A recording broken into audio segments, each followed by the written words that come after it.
We're in the kitchen today making an easy salad featuring lima beans, sweet potatoes, zesty lemon, carrots, herbs, and fresh ricotta, all produced right here in California.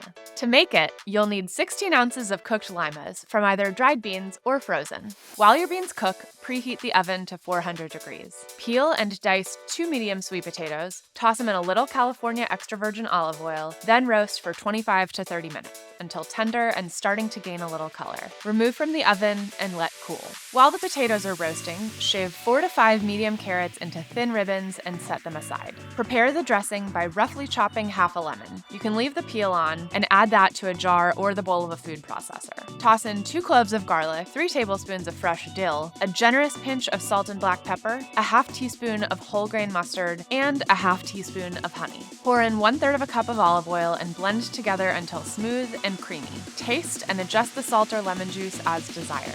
Assemble the salad by combining the shaved carrots, roasted sweet potatoes, and cooked lima beans in a large bowl, along with 3 tablespoons of roughly chopped parsley. Spoon in the dressing, stir to combine, then finish with several large dollops of fresh ricotta. Garnish with a little extra dill and serve.